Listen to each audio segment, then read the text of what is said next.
secara umum, kemudian ada masalah-masalah karena gangguan-gangguan paru yang kemudian bisa berkomplikasi atau berdampak pada sistem kardiovaskularnya, seperti itu ya. Oke. Oke, saya mohon izin ya untuk membagikan dulu kita membagikan PPT, akan share screen ya. Mohon izin.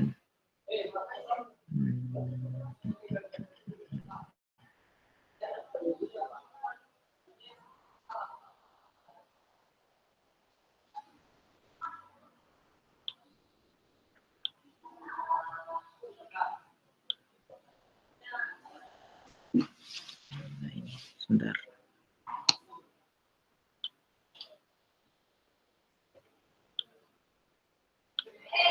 Oh, oke, sorry.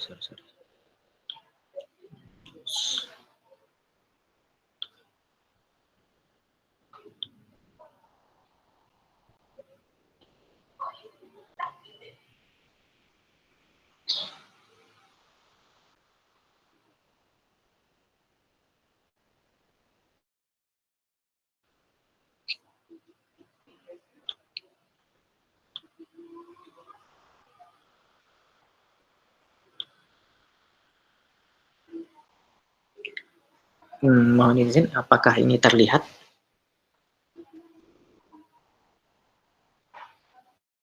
Halo?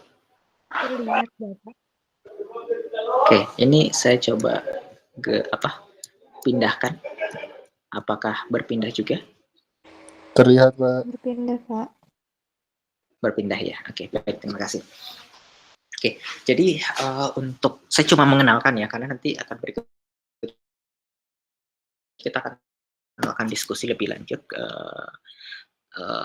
dan saya akan coba jelaskan nanti ya bagaimana mekanisme dalam pembelajaran kita dalam 1 minggu ke depan. Seperti itu. Oh ya, sebelumnya ini untuk masalah atau topik kita pada hari ini adalah manajemen fisioterapi penyakit jantung hipertensi. Oke, masalah hipertensi ini menjadi suatu hal yang cukup familiar buat kalian, buat teman-teman semua, karena ini salah satu materi yang mungkin bahkan sebelum kalian masuk di perkuliahan, kalian sudah pernah mendengar istilah hipertensi ini ya. Seperti yang kita ketahui bersama bahwa hipertensi itu adalah kondisi di mana terjadi peningkatan tekanan darah ya. Nah, cuman menjadi pertanyaan bagaimana kemudian mekanisme yang terjadi, apakah kemudian hipertensi itu bisa menyebabkan masalah serius pada masalah jantung? Ya, kalau misalkan kita hubungkan masalah sistem kardiovaskular secara umum, jantung dan juga pembuluh darah yang nantinya akan berdampak pada aktivitas di pembuluh darahnya yang nanti akan memberikan gambaran bagaimana aktivitas tekanan yang terjadi pada dinding-dinding pembuluh darah ya, yang kemudian kita kenal sebagai aktivitas dari tekanan darah tersebut atau blood pressure gitu ya. Kenapa kemudian dibutuhkan tekanan darah? Karena tekanan darah inilah yang nantinya akan berperan untuk memompa atau memberikan tekanan pompaan yang nanti bisa menghantarkan atau mendistribusikan darah menuju ke daerah-daerah atau jaringan-jaringan yang membutuhkan tadi atau membagikan ke seluruh tubuh.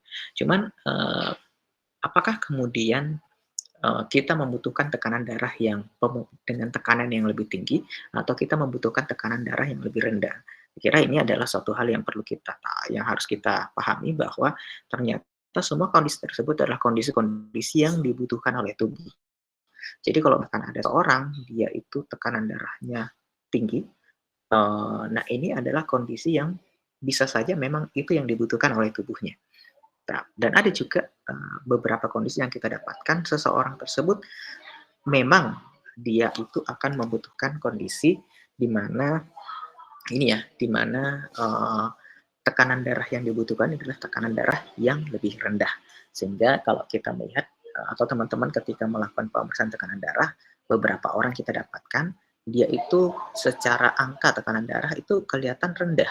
Bahkan mungkin yang kita dapatkan mungkin di rentang 110/80 atau 100/70, dan itu adalah suatu hal yang wajar, ada suatu hal yang normal bagi seseorang tersebut.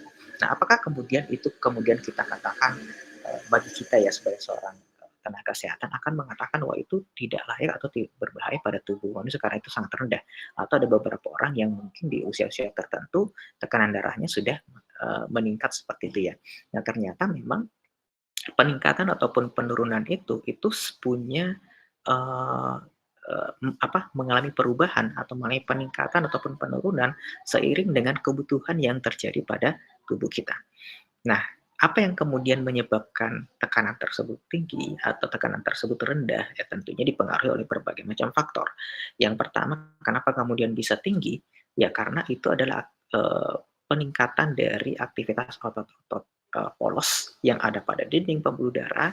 Kemudian yang kita ketahui juga bahwa karena aktivitas atau komponen-komponen yang ada pada darah yang menyebabkan sel-sel darahnya lebih banyak atau komponen molekul-molekulnya lebih banyak daripada pelarutnya yang pada akhirnya menyebabkan hematokritnya meningkat. Hal inilah yang nantinya menyebabkan darah itu akan menjadi lebih lambat. Nah, tapi karena kebutuhan yang meningkat, maka darah tersebut akan diminta untuk didistribusikan segera, didistribusikan menuju ke jaringan-jaringan yang membutuhkan. Tapi karena dengan viskositas yang sangat tinggi atau secara konsentrasi terlarutnya tadi cukup banyak, yang kalau dengan tekanan yang rendah itu tidak akan mampu mendorong atau membawa darah tadi menuju ke jaringan-jaringan yang membutuhkan.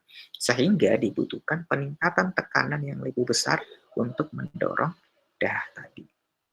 Nah, itu adalah suatu hal yang normal dan wajar bisa terjadi pada tubuh manusia.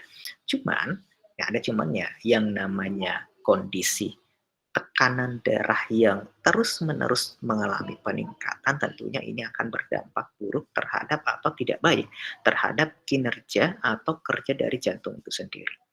Bahkan dari kerja dari pembuluh darahnya itu sendiri yang nantinya berdampak pada jantungnya. Selain itu, dengan adanya peningkatan yang terus-menerus tadi, itu bisa menyebabkan dorongan yang terlalu besar. Ya, dorongan yang terlalu besar pada darah yang berdampak pada celah-celah yang kecil.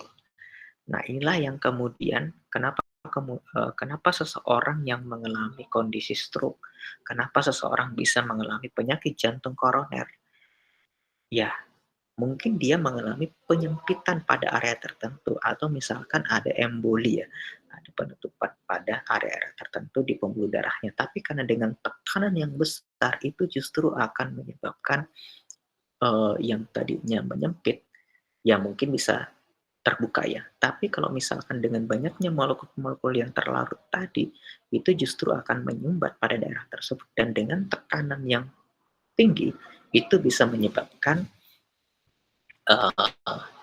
dinding pembuluh darahnya bisa mengalami kerusakan atau pecah. Nah, inilah yang kemudian kita bisa kenal kondisi hipertensi itu bisa memperparah yang namanya penyakit-penyakit ini ya, stroke tadi ya. Jadi ada yang kita kenal kondisi hemorrhagic stroke atau stroke yang terjadi dengan adanya perdarahan.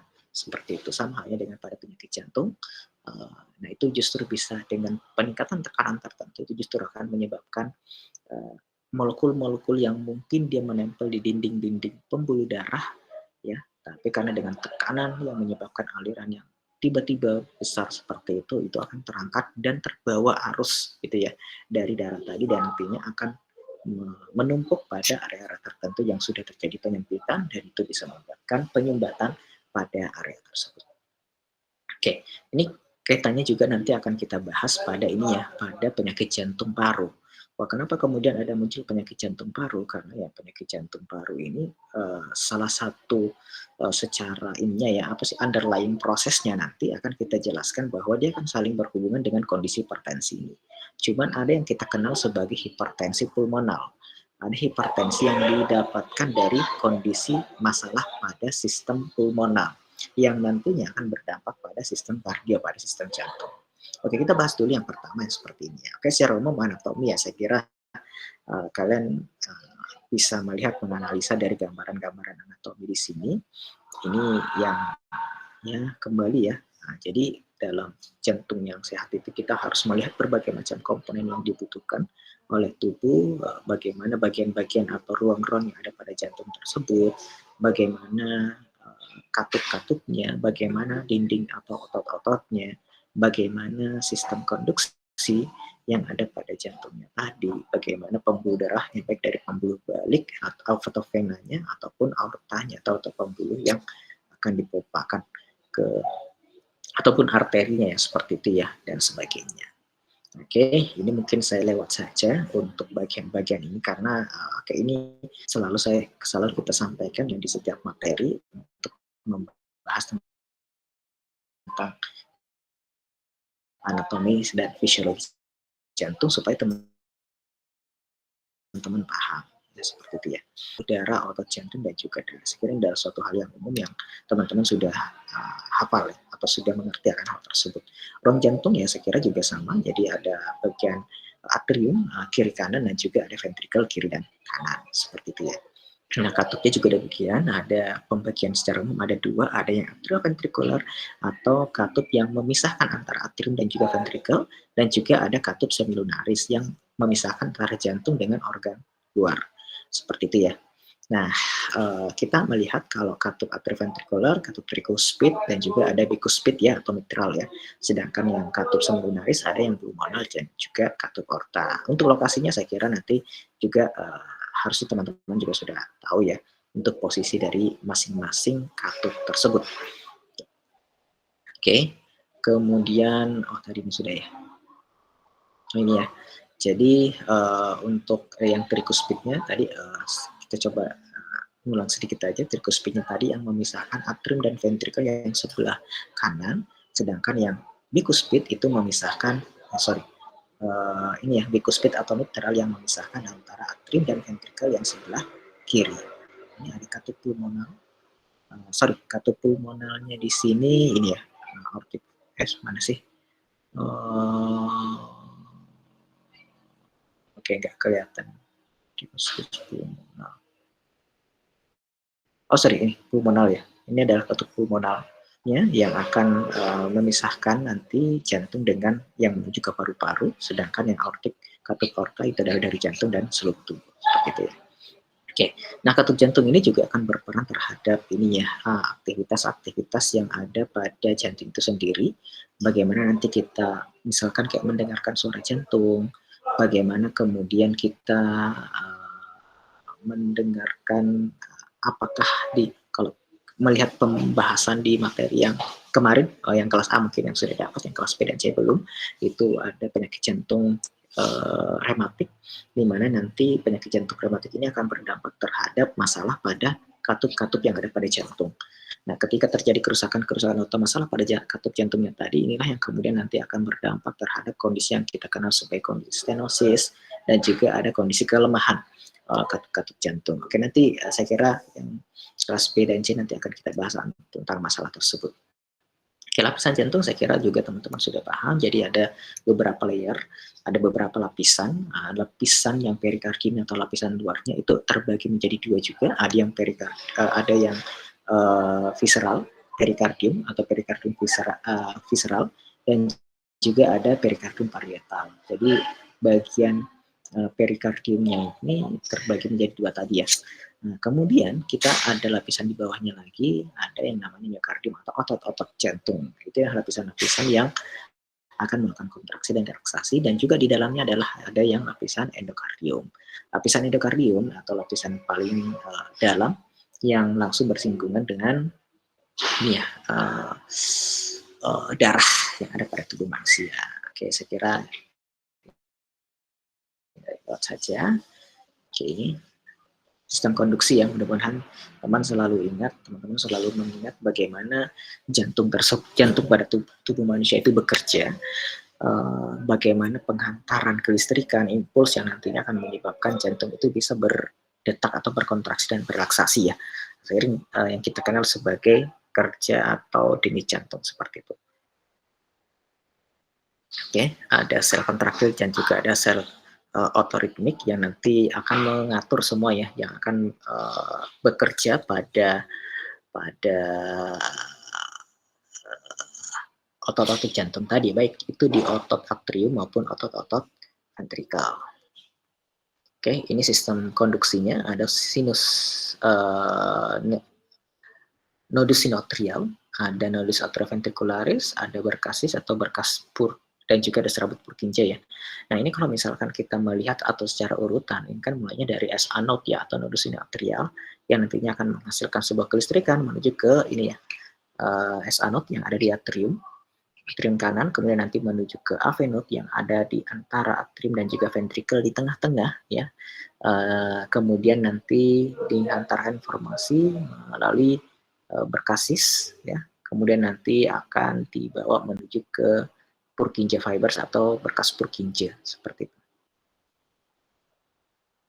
Oke, persarafan jantung ya, saya kira ini juga sudah sering kita omongkan di fisiologi ya, bagaimana mekanisme kerja dari saraf simpatis, karena ini nanti akan ada kaitannya dengan penyakit jantung yang kita bahas pada kali ini, yaitu penyakit jantung hipertensi. Ada kaitannya dengan sistem saraf yang berperan terhadap mekanisme-mekanisme jantung itu sendiri. Ya, seperti yang mungkin secara umum kita kenal, kalau saraf simpatis dia akan merangsang denyut jantung menjadi kuat dan cepat. Dan inilah kemudian bisa menyebabkan meningkatnya tekanan darah pada tubuh manusia atau hipertensi. Sedangkan saraf parasimpatis ini akan menahan atau menginhibisi atau menghambat ya denyut atau kontraksi jantung yang kemudian nanti akan menjadi lemah dan menjadi lambat, mohon maaf ya, lambat seperti itu. Nah inilah di parasimpatis ini membuat jantung kita menjadi lebih tenang, membuat jantung kita menjadi lebih turun ininya ya, turun aktivitasnya ya, parasimpatis. Nah apa yang kemudian mempengaruhi dari aktivitas dari saraf simpatis maupun saraf parasimpatis ini tentunya banyak hal.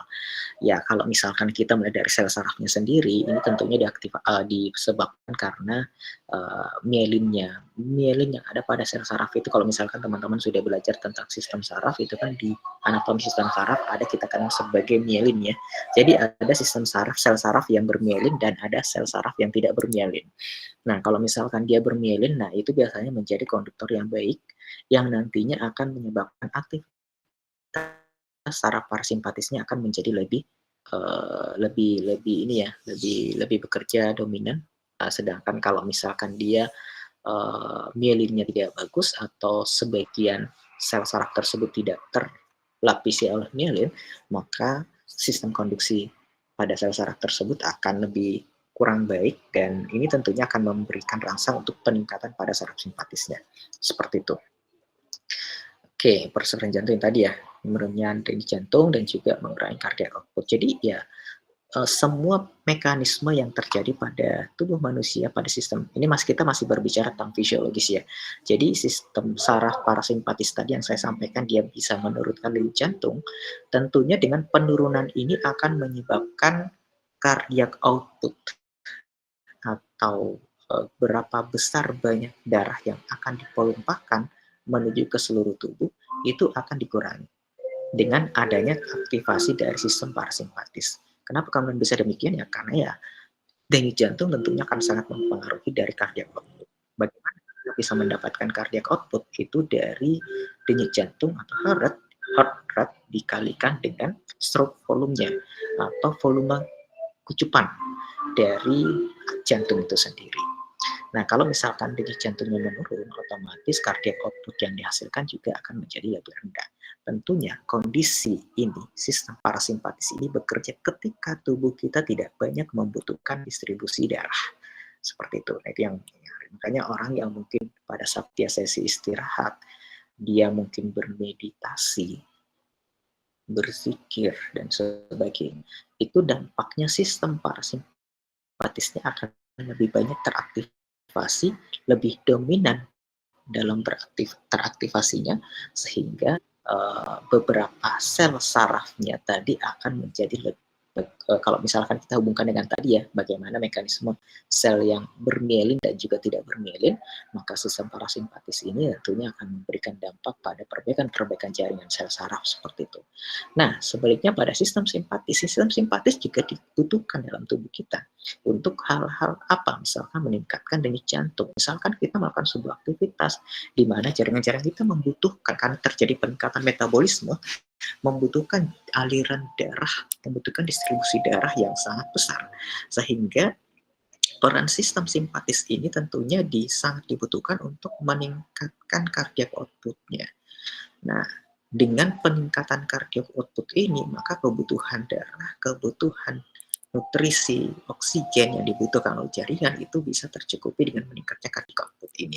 Nah, di mana kita mendapatkan peningkatan cardiac output ini tentunya didapatkan dari peningkatan dari denyut jantung atau heart rate dan juga stroke volume dari volume kuncupannya dari jantung itu sendiri. Semakin banyak denyut jantung, peningkatan denyut jantungnya, semakin besar stroke volume tadi, maka cardiac output yang dihasilkan itu tentunya juga akan menjadi lebih banyak seperti itu.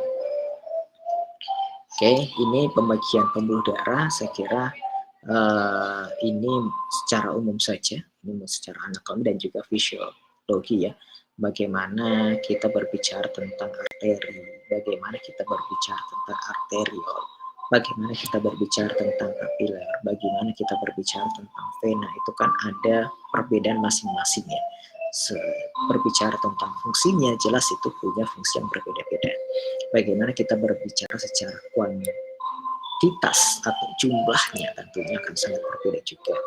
Kapiler tentunya akan lebih banyak karena dia itu bentuknya sangat-sangat kecil tapi dia mendistribusikan ke seluruh jaringan tubuh manusia. Seperti itu. Sedangkan kalau untuk aorta itu cuma satu, arteri itu beberapa ratus, sama dengan vena itu beberapa. Tapi kalau misalkan sudah masuk ke arteriolnya, apalagi kapilernya, maka itu akan menjadi sangat banyak jumlahnya. Sebenarnya tentunya jumlahnya akan mempengaruhi dari berbagai macam aspek, misalkan dinding tebalnya, elastisitasnya, radiusnya, dan sebagainya. Kalau fungsi ya jelas ya, kita bisa melihat arteri itu punya fungsi saluran dari jantung ke organ, kemudian arteri itu dari pembuluh darah stem utama yang nantinya akan menentukan distribusi curah jantung atau stroke volume dari atau stroke cardiac output ya, stroke volumenya. Kemudian kapilernya tadi tempat dia terjadi pertukaran zatnya, kemudian venanya ya dia untuk yang kembali ke jantung. Oke, di sini ada beberapa jenis pembuluh darah. Ya, seperti kita kenal ada yang namanya arteri. Sebenarnya dikelompokkan menjadi dua, arteri dan juga vena ya. Nah, cuma nanti di beberapa pembagiannya seperti yang kita lihat di sini, arteri nanti akan ada bagian aorta, ada arteri sendiri, kemudian ada arteriol, ada kapiler, ada vena, kemudian venula, kemudian ada vena sendiri, dan ada juga nanti vena cava dan sebagainya. Ada banyak sekali jenis-jenis pembagian dari pembuluh darah seperti itu. Nah, ini mungkin saya tidak terlalu banyak menyinggung tentang pembuluh darah di sini, tapi ada beberapa jenis pembuluh darah. Nah, ini mungkin menarik karena ini akan menjadi salah satu review yang coba teman-teman nanti akan cari di pertemuan terakhir nanti, yaitu tentang masalah-masalah pada pembuluh darah. Oke ya, ini mungkin sedikit gambaran saja. Ada yang kita kenal sebagai sebagai penyakit-penyakit yang ada pada pembuluh darah seperti varises, kemudian ada sebenarnya bukan pembuluh darahnya ya, ada limfodema, tapi itu nanti kita kaitkan dengan pembengkakan pada saluran-saluran limfa yang karena berkaitan erat juga dengan sistem kardiovaskular. Nah, itu semuanya akan berdampaknya ke situ ya, kalau masalah pembuluh darah dampaknya akan ke masalah-masalah yang saya sebutkan tadi, dan itu akan ada pembahasan tersendiri atau ada topik sendiri untuk membahas hal tersebut. Oke, pembuluh darah sehingga sini mungkin saya lewat saja. Oke, nah secara umum fisiologi saya kira juga sudah memahami ya bagaimana mekanisme dari jantung tersebut. Ada fase jantung ya.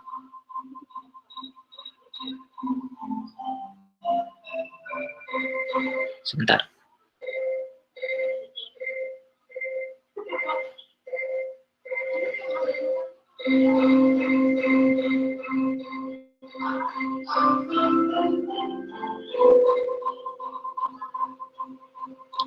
Bentar, ini kedengaran nggak?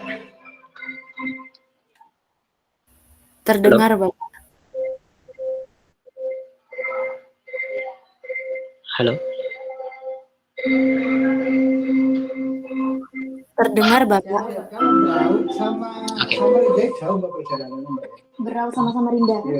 Nggih, kalau naik darat itu 12 jaman. Nggih. Iya, Pak. Mbak Isa Samarinda. Saya Berau. Berau. Kalimantan Timur. Kalau naik darat. 40 menit.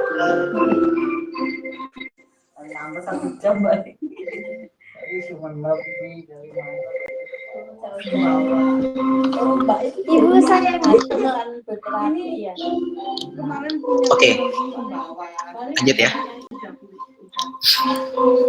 Sumbawa mana? Sumbawa. Iya. Sumbawa mana?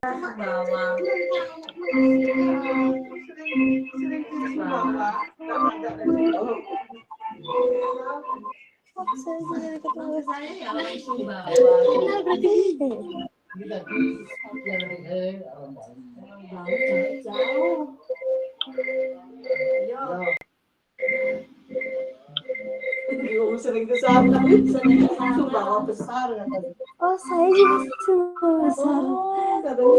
Saya Sopeng. Sering ke sana. Oke. Lanjut. Oke, jadi itu ya untuk fisiologi jantung bagaimana kemudian fase-fase pada jantung itu sendiri ya. Ada fase relaksasi, ada fase kontraksi dan juga sebenarnya ada yang dikenal sebagai fase istirahat. Ya periode, mohon maaf periodenya ya. Periode kontraksi, periode relaksasi dan juga ada periode istirahat seperti itu. Walaupun periode istirahat adalah sangat sebentar, sepersekian detik terjadinya pada aktivitas jantung kita. Nah, makanya yang paling sering kita kenal itu kurang lebih ini ya, ada dua ini, ada relaksasi dan juga ada kontraksi. Nah, cuman di fase tersebut, di periode tersebut ada yang kita kenal sebagai fase relaksasi akhir atau diastol dan juga ada fase kontraksi awal atau sistolnya, seperti itu ya. Nah, ketika kita berbicara tentang diastol, maka kita berbicara tentang bagaimana aktivitas pada atriumnya dan juga ventrikelnya. Di mana untuk atriumnya itu akan mengalami pengembangan karena terjadi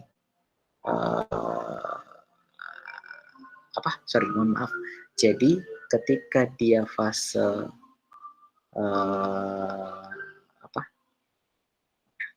ketika dia mengalami fase diastol ini, maka maka pada jantung, ruang pada ventrikel itu akan membesar, mengembang. Ini terbalik ya. Jadi ventrikelnya yang akan membesar karena terjadi pengisian darah, gitu ya. Nah, kemudian atriumnya itu yang akan berkontraksi, gitu ya. Atriumnya akan berkontraksi. Sedangkan kalau untuk yang sistol itu adalah terjadinya atau fase kontraksi, maka itu akan terjadi kontraksi yang ada pada ventrikel, gitu ya. Kemudian dia akan pada atriumnya yaitu akan menjadi relaksasi, terjadi pengisian. Kebalik gitu ya. Oke. Nah, kemudian relaksasi awal. Ini proses pompa jantung yang saya kira secara fisiologi juga teman-teman sudah pahami ya, mekanisme dari distribusi darah sistemik ya yang ada pada jantung itu sendiri. Darah dari mana, kemudian masuk ke mana, kemudian kemana lagi, dan melewati apa, dan seterusnya seperti itu. Nah, ini secara fisiologi aja, sehingga ini mungkin saya lewat saja ya, termasuk kita berbicara tentang siklus jantung, bagaimana ada yang kita kenal sebagai cardiac output, di mana cardiac output seperti yang sudah saya sampaikan tadi, itu nanti akan didapatkan dari denyut jantung dan juga stroke volume itu sendiri ya, untuk mekanismenya. Oke, nah, namun yang mesti teman-teman pahami nanti adalah besaran-besaran pada setiap periode tersebut. Misalkan kita berbicara tentang cardiac output pada saat istirahat, pada saat beraktivitas, pada saat melakukan aktivitas yang lebih besar, tentunya cardiac output-nya tentunya akan sangat berbeda. Seperti itu ya. Dan dengan perbedaan tersebut, ada peningkatan ketika dia melakukan aktivitas yang lebih besar, otomatis peran kebutuhan darah yang menjadi lebih besar, cardiac output-nya akan meningkat, tentunya akan mempengaruhi dari mekanisme kerja jantung untuk memenuhi cardiac output tersebut. Nah, di mana dia akan memenuhi cardiac output tersebut? Tentunya dari peran dari kerja jantung untuk pemompaannya, frekuensi pemompaannya, dan juga seberapa besar volume darah yang dilakukan dalam sekali kuncup. Dan itu nanti akan dikalikan sesuai dengan jurus ini ya. Jadi heart rate dikali dengan stroke volume untuk mendapatkan cardiac output tadi. Nah, kalau misalkan istirahat ya secara umum cardiac output kita dalam 1 menit itu biasanya bisa mendistribusikan darah sebanyak 5 liter ya dalam 1 menit. Tapi kalau misalkan kita melakukan aktivitas ya bisa sampai 40 liter, apalagi sampai aktivitas yang maksimalnya 20 sampai 40 liter per menit darah yang akan keluar berdistribusi keluar dari jantung. Seperti itu ya. Nah, penyakit jantung hipertensi. Nah, di sini kita bisa melihat ada beberapa kondisi kalau kita melihat aktivitas jantung dan juga pembuluh darah tentunya tadi mungkin kita sudah sempat menyinggung bagaimana sih kondisi hipertensi yang kita kenal selama ini. Nah, hipertensi atau tekanan darah itu terdiri dari 2 jenis ya. Ada tekanan darah pembuluh darah dan juga ada tekanan darah pada jantung itu sendiri. Nah, maksudnya seperti apa? Jadi tekanan kalau di tekanan darah yang sering kita ukur, misalkan menggunakan alat stetoskop, sphygmo, menggunakan tensimeter. Nah, biasanya itu adalah tekanan darah dari pembuluh darah, dinding pembuluh darah. Sedangkan kalau jantung itu ada tekanan jantung. Kita mungkin tidak mengatakan tekanan darah pada jantung ya, tapi kita mengatakan tekanan jantung, tekanan otot-otot jantung seperti itu ya. Nah, sebenarnya yang mana sih yang dimaksudkan dengan penyakit jantung hipertensi ini? Apakah dari dua-duanya atau salah satunya?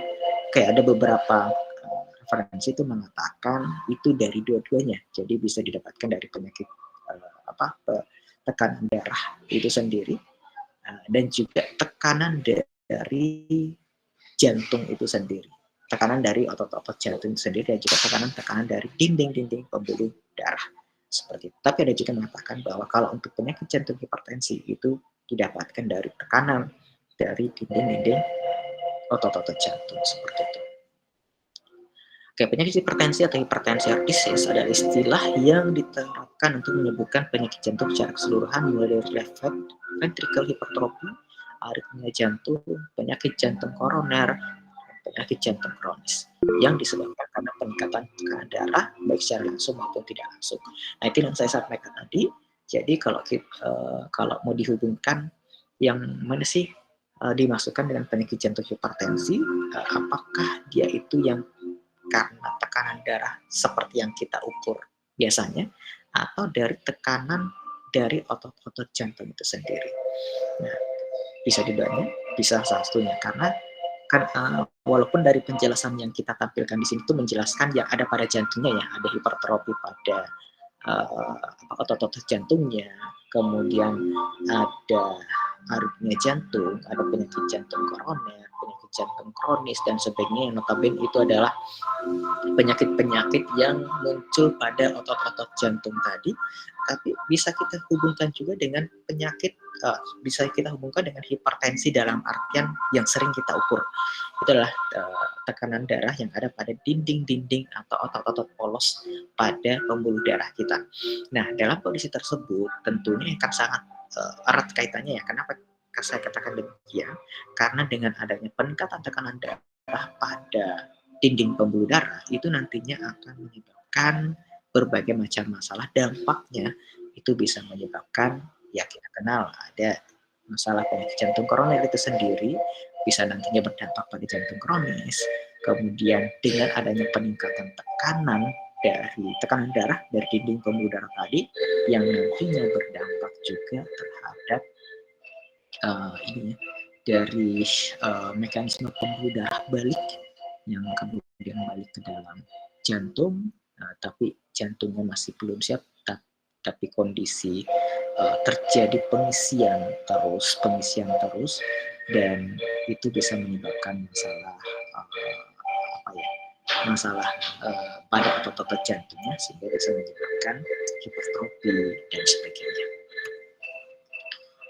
Hipertensi atau penyakit darah tinggi merupakan suatu keadaan di mana seorang mengalami peningkatan tekanan darah di atas normal yang ditunjukkan oleh angka sistolik dan angka diastolik pada pemeriksaan tensi darah. Ini yang saya katakan tadi, kalau kita hubungkan dengan hipertensi yang sering kita ukur tadi ya. Jadi itu yang kemudian akan muncul sistolik dan diastoliknya, seperti itu. Nah, penyakit jantung hipertensi adalah penyakit jantung yang terjadi akibat tekanan darah meningkat dan kelainan metabolisme yang sering menyertai seperti gula darah, diabetes, asam urat, kolesterol tinggi dan sebagainya. Saya kira ini adalah penyakit-penyakit penyertanya, penyakit-penyakit penguat terjadinya penyakit jantung hipertensi. Tapi yang perlu kita pahami di sini atau yang perlu kita tekankan di sini bahwa penyakit jantung hipertensi itu tentunya berasal dari hipertensi itu sendiri. Entah nanti kita melihat apa sih yang bisa menyebabkan tekanan darah itu meningkat, kan banyak faktor-faktornya, rematik, gula dan sebagainya, atau aktivitas hematokritnya meningkat, tentunya akan juga berdampak pada peningkatan tekanan darah tadi. Nah, secara etiologi ya, di tekanan darah tinggi ini akan meningkat beban, secara etiologinya ini tentunya akan berpengaruh didapatkan dari tekanan darah, ya nantinya akan menyebabkan pembuluh darahnya bisa menjadi bermasalah, sehingga nanti dinding-dinding pembuluh darahnya nanti juga akan mengalami penebalan yang bisa menyebabkan ini ya, kekuatannya menjadi sangat tinggi, dan dengan kekuatan tersebut bisa menyebabkan aterosklerosis karena terjadi pembengkakan ya, penebalan pada dinding-dinding pembuluh darah tadi, menyebabkan penyempitan pada pembuluh darah yang nantinya akan menyebabkan darah tadi akan sulit menuju ke jaringan. Nah, setelah itu tekanan darah yang tinggi juga bisa menjadi faktor resiko dari penyakit jantung dan stroke tadi. Kemudian ini juga bisa menjadi dengan adanya peningkatan tekanan darah tadi, tentunya akan berdampak pada peningkatan beban kerja jantung, sehingga ya tadi ketika dia sudah meningkat tekanan darahnya, otomatis kerja pompa jantung juga akan sangat besar, sangat meningkat, dan itu nantinya akan berdampak pada otot-otot jantungnya tadi, bisa menyebabkan hipertrofi, bisa menyebabkan aritmia dan sebagainya. Ini epidemiologinya saya kira ini hanya tentunya akan sangat berubah ya. Ini tahun kalau misalkan kita cari update yang terbaru, tentunya itu juga sudah sangat berubah ya, perubahan baik di dunia maupun di negara kita. Apalagi kalau misalkan dengan keadaan sekarang, dengan berbagai perkembangan teknologi dan sebagainya, itu sangat mempengaruhi dari angka-angka ini, kejadian-kejadian yang ada di sekitaran kita. Ini faktor resiko hipertensi ya. Nah, jadi umum saya kira semuanya bisa mengetahui faktor-faktor dasar dari hipertensi ya. Masalah usia, masalah DM, masalah kolesterol, masalah riwayat penyakit jantung yang ada pada keluarganya, masalah obesitas dan sebagainya. Dan ya itu tentunya saya kira ini penelitian kalian mungkin sedang mempersiapkan, insya Allah mungkin mulai minggu depan sudah sempro ya. Jadi ada mungkin dari beberapa kalian sudah yang pentingnya mungkin tentang masalah tekanan darah dan sebagainya, saya kira, atau masalah jantung, saya kira ini adalah faktor-faktor yang mungkin sudah sangat kalian paham sudah hatam ya terkait dengan hal tersebut. Karena ini sangat umum. Atau mekanismenya ya tadi ya secara umum, jadi ketika ada viskositas darah yang mengalami peningkatan, dia menjadi lebih kental, otomatis tekanan darahnya akan menjadi lebih tinggi karena dia berusaha untuk mendorong darah tadi yang lebih kental tadi supaya terdistribusi dengan baik gitu ya. Nah, tekanan darahnya meningkat tadi nantinya akan menyebabkan peningkatan tekanan yang akan dilawan oleh jantung. Jadi ya karena tadi ada peningkatan tekanan pada dinding pembuluh darah, maka jantung juga akan berusaha sebenarnya mengimbangi. Ada peningkatan tekanan yang dilawan oleh jantung. Nah, itulah yang kemudian nanti menyebabkan beban jantungnya menjadi lebih besar, meningkat, dan ketika terjadi kondisi hipertrofi dan sebagainya, maka justru itu pun akan berdampak pada pemompaannya tidak maksimal. Pemompaannya tidak maksimal tentunya akan menyebabkan distribusi darah menjadi lebih sedikit, volume darah yang keluar akan menjadi lebih sedikit, dan suplai oksigennya tentunya akan menjadi lebih lambat. Seperti itu. Oke, di klasifikasi ini juga mungkin jadi ada hipertensi diastol, hipertensi sistolik, dan juga hipertensi campuran. Saya kira kalau kita membahas tentang masalah hipertensi, selama ini mungkin kita lebih banyak berbicara tentang hipertensi secara umum. Jadi sistol per diastol gitu ya. Jadi misalkan 120/80, kapan dikatakan dia mengalami hipertensi ya? Ketika misalkan tekanan darahnya meningkat menjadi seperti 150/100 misalkan seperti itu. Itu kan adalah kondisi hipertensi seperti itu. Tapi apakah kemudian kita berbicara tentang masalah hipertensi sistol maupun hipertensi diastol ataupun hipertensi campurannya tadi, tentunya kan itu punya mekanisme masing-masingnya. Nah, dari beberapa riset yang dilakukan, memang kebanyakan kita melakukan penilaian di hipertensi sistolnya seperti itu ya. Kenapa? Karena hipertensi sistol lah yang mengalami perubahan yang cukup kelihatan dibandingkan dengan hipertensi diastol. Hipertensi diastol dengan adanya peningkatan tekanan darah itu biasanya meningkatnya atau perubahannya sangat sedikit. Jadi di beberapa penelitian yang kita lakukan, misalkan aktivitas memberikan latihan-latihan A, B, C, D untuk menurunkan tekanan darah dan sebagainya, atau untuk melihat respon tekanan darahnya, untuk diastolnya itu biasanya akan perubahannya sangat sedikit. Ya, karena aktivitas pada kontraksi pada atrium itu nanti tidak membutuhkan tekanan yang terlalu besar. Yang membutuhkan tekanan terlalu besar itu adalah aktivitas pada sistolnya, pada pemompaan pada ventrikelnya. Nah, itulah kenapa kemudian biasanya tolak ukur kita dalam melihat, kalau misalkan data yang kita gunakan itu adalah data yang secara angka ya, itu biasanya kita menggunakan yang hipertensi yang sistoliknya, angka sistoliknya seperti itu.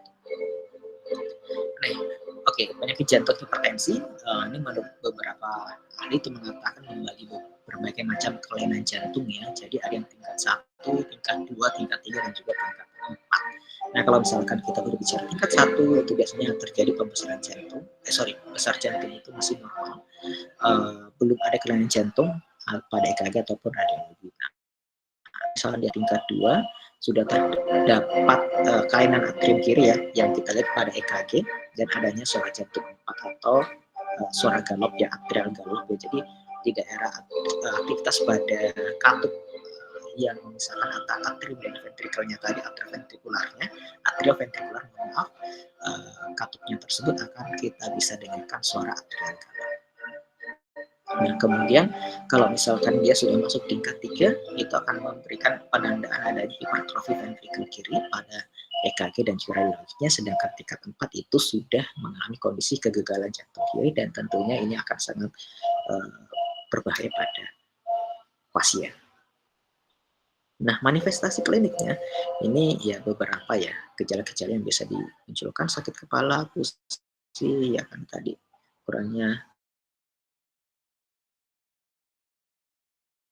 darah yang wajah kemerahan dan kelelahan, mual, pucat dan sebagainya, sesak nafas, muntah, udem, dan sianosis ya, kekurangan darah dan sebagainya. Oke, seperti itu. Nah, ini mungkin untuk gambaran kasus yang akan teman-teman nanti akan diskusikan bersama-sama. Insya Allah nanti kalian ini ya, apalagi namanya, kalian nanti ada sempro ya minggu depan ya, sampai 2 minggu depannya. Insya Allah nanti akan kita coba atur,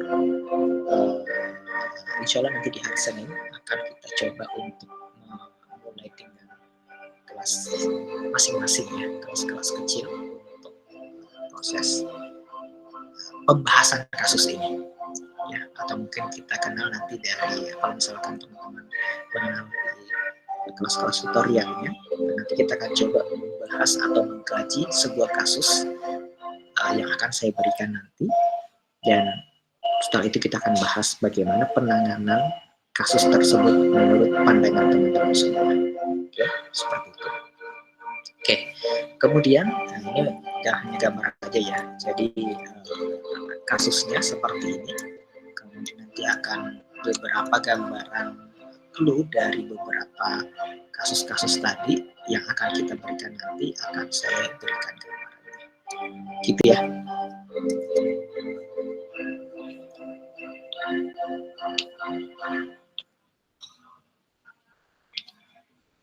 Sama sih, kalau untuk yang PJP juga demikian, sama. Penyakit jantung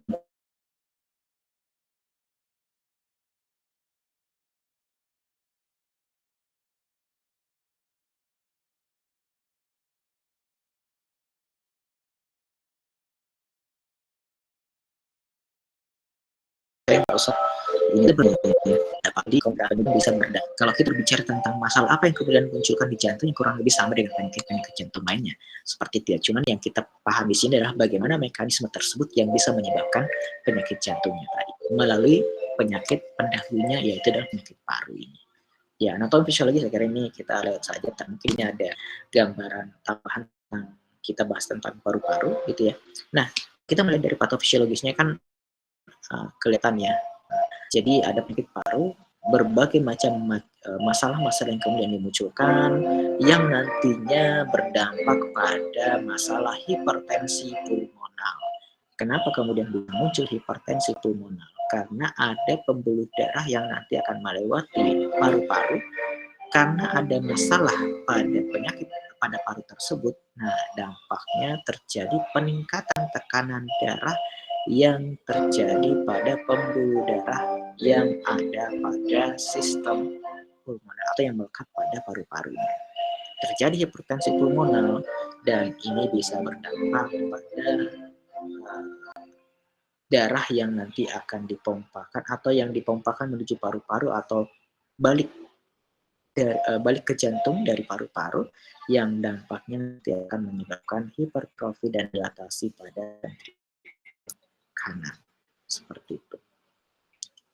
Maaf ya, jadi dia akan mengalami hipertrofi dan dilatasi ventrikel kanan. Ini tidak tentunya didapatkan dari aktivitas pemompaan karena adanya hipertensi pada pembuluh darah yang ada pada paru-parunya, sehingga pemompaan yang dilakukan untuk dari jantung yang dipompakan menuju ke paru-paru tentunya akan bermasalah, sehingga terjadi masalah pada ventrikel kanan yang bertanggung jawab untuk memompahkan darah ke jantung tadi. Seperti itu ya. Oke, kalau misalkan kita berbicara tentang gambarannya kemudian ya kurang lebih sama dengan penyakit jantung pada umumnya, seperti itu. Oke. Ini tadi mungkin ya hipertensi pulmoner ya kita sudah. Gejala-gejalanya ya umum banget. Nah, cuman memang ada beberapa pemeriksaan yang bisa kita dapat, yang bisa kita lihat untuk menspesifikkan ya, bahwa dia itu adalah penyakit jantung paru atau penyakit jantung lainnya. Seperti itu. Oke, ini mungkin nanti baca saja ya bagaimana mekanisme dasar dari penyakit jantung paru ini yang kemudian bisa berdampak pada masalah jantung. Oke, seperti itu sih.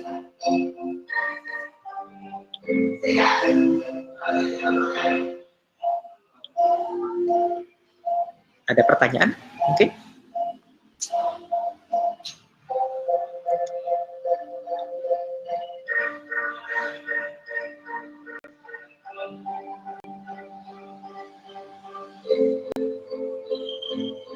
Aman?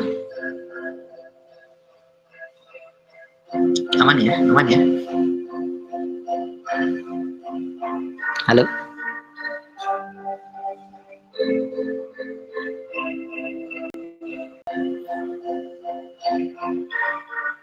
Aman? Gimana? Belum ada. Hah? Maksudnya belum ada pertanyaan. Oh, belum ada. Oke, siap. Oke. Permisi Bapak, izin bertanya. Gimana? Maaf Bapak, bagaimana jika ini penanganan pada lansia yang mengalami stroke namun dia memiliki hipertensi? Jadi pas digerakin itu, iya kepalanya pusing gitu loh Pak.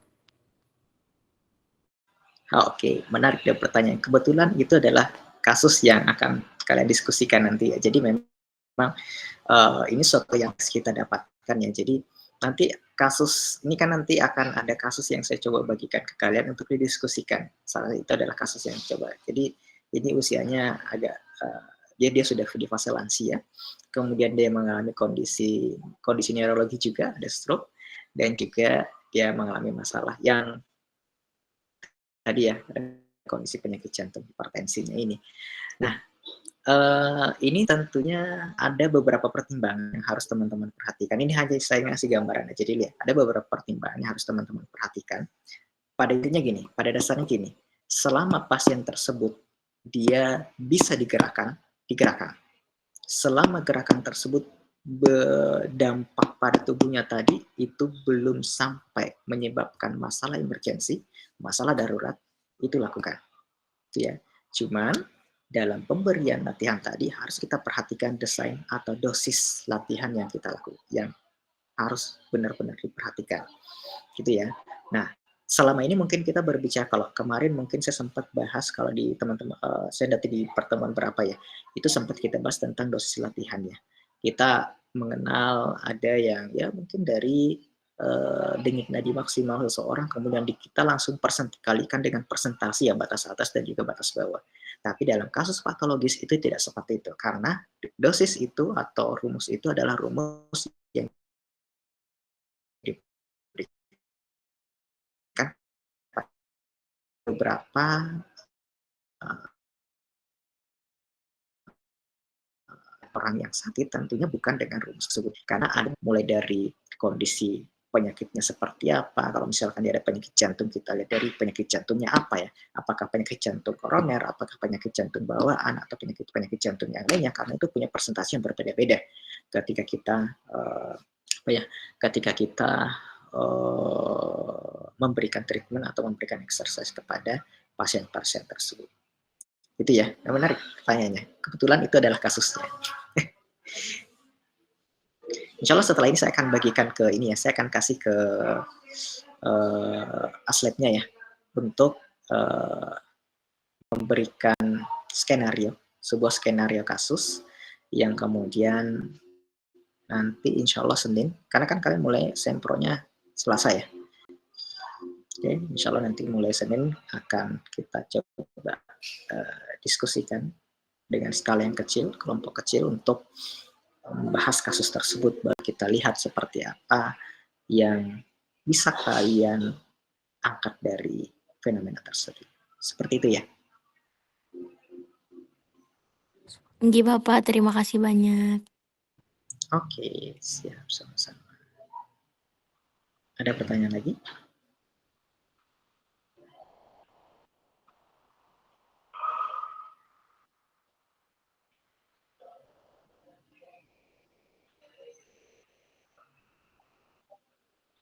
Aman ya? Oke. Jika tidak ada pertanyaan,